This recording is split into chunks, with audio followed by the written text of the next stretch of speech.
Hello and welcome to our fourth Astro Dog Night Sky Guide video. In this edition of our Night Sky Guide, we will be going over what to look out for during the month of April 2025.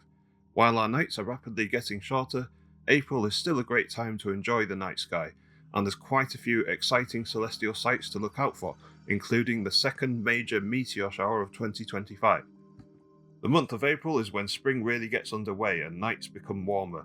It's a great time to see the faint zodiacal light to the west in the early evening, and April also sees the Milky Way core become a bit more accessible for the astrophotographer. So there's lots to look forward to throughout April. Just before we begin our night sky guide for April, we would like to say that the following information for the most part is intended for the average stargazer or landscape astrophotographer that lives in the UK and doesn't own a large telescope.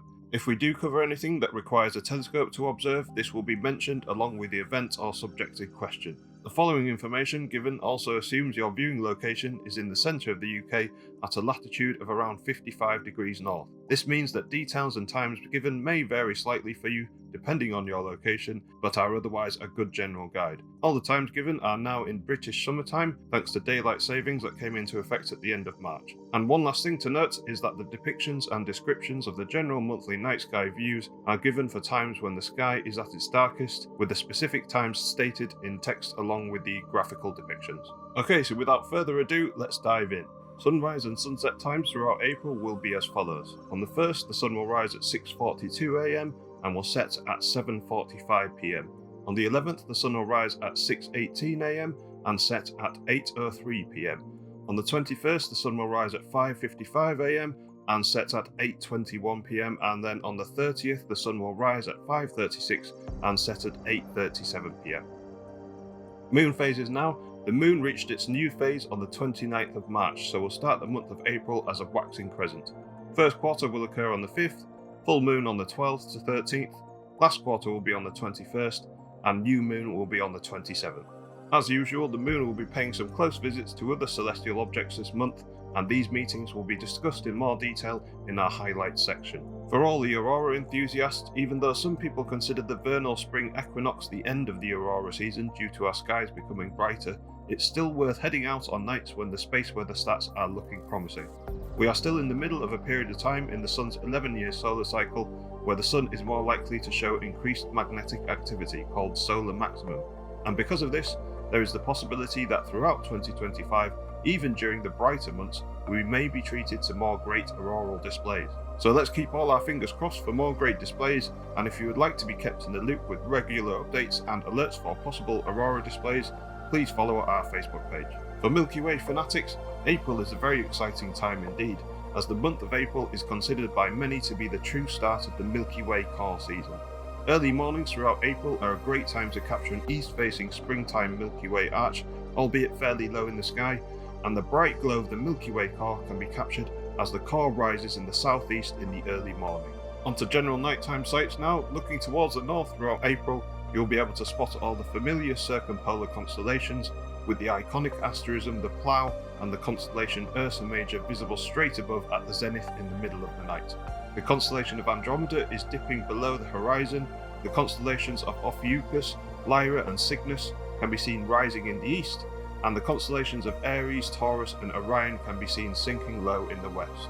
Looking south, Libra is rising in the southeast, Virgo is climbing higher in the south-southeast, the tail of Leo the Lion is high in the sky near the meridian in the middle of the night, Corvus, Crater and Hydra can be seen above the southern horizon, and Canis Minor, along with Monoceros, can be seen sinking towards the west. General bright planet viewing now. The start of April is still a good time for observing the bright planets Jupiter and Mars in the early evening, although the observing window for these planets will however shrink throughout the month as they move closer to the Sun. Throughout April, Mercury, Venus and Saturn will be morning planets that will all be easiest to spot towards the end of the month. However, they will still all be quite a challenge to spot as they will appear very low on the horizon. Throughout the month of April, Jupiter will remain in the constellation of Taurus, but at the end of the month will have moved closer to Gemini. Mars starts the month at the left shoulder of Pollux of Gemini, but will end the month in the constellation of Cancer, and Mercury, Venus and Saturn can be found within the constellation of Pisces. Okay, let's begin looking at our highlights for the month of April. This month we have a nice selection of astronomical events to look out for, and starting off the month will be a special meeting of the Moon and the Pleiades. In the early evening of the 1st of April, the 16% illuminated waxing crescent moon will appear to move in front of the open star cluster the Pleiades, also known as the Seven Sisters, and it will block some of its stars from view. The moon has been travelling close by to this special star cluster for a few months now, but this month will see the moon pass almost directly across the centre of the Pleiades. The moon's phase on this date will also make this occultation easier to observe, as the light from the only 16% illuminated moon will be less likely to drown out the light of the stars of the Pleiades as it crosses over them. The occultation will begin at around 9:45 PM when the moon will begin to move across the right-hand side of the Pleiades. From this moment onwards, the moon will continue to move further across the Pleiades until at around 10:45 PM the moon will have moved across the centre of the star cluster, blocking several of its stars from view.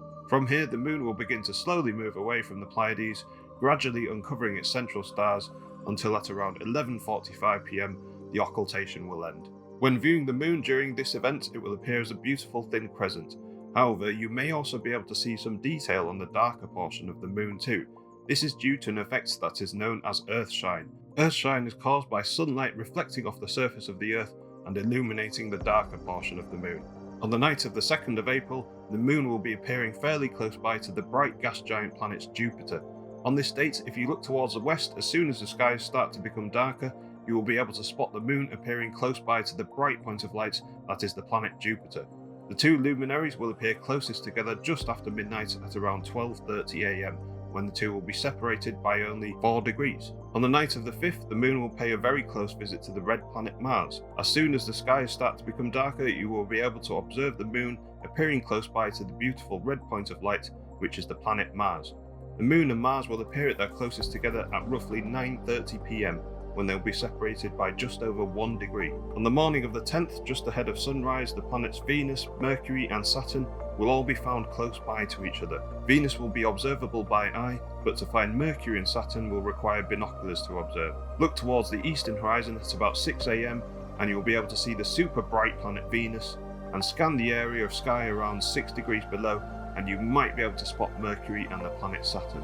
The sun will rise at about 12 minutes later at roughly 6:12 AM. A quick word of warning: when using binoculars to view objects near the sun, please exercise extreme caution, as looking at the sun with binoculars or a telescope can cause instant irreversible eye damage. So to be on the safe side, we recommend to stop using your binoculars as soon as the sun begins to rise. The night of the 12th into the morning of the 13th will host the full moon of April, which is known to some as the pink moon.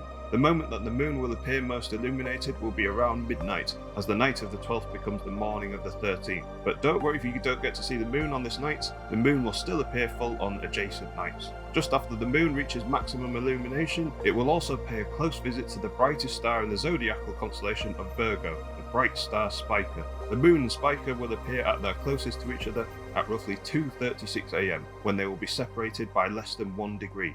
In the early morning of the 17th, the rising moon will be appearing close by to the brightest star in the constellation of Scorpius, the bright red star Antares. The moment the moon and Antares will be closest together will occur before they have risen, but they will still appear close together as they rise above the southeastern horizon at around 1 AM. On the morning of the 21st, the speedy planet Mercury will reach what is known as greatest western elongation and will appear at its furthest distance away from the sun in our pre-sunrise twilight skies. This means the morning of the 21st of April will be the best time this month to try and observe the often elusive planet Mercury. Even though Mercury will appear 27.4 degrees away from the sun, it will still be very hard to spot as it will be very low on the horizon. If you want to observe Mercury, use a pair of binoculars and look to the east at around 5:30 AM. If you scan the area of sky below and left of the bright planet Venus, you might be able to spot the elusive planet Mercury. The planet Saturn can also be spotted just below Venus, but will be even harder to spot.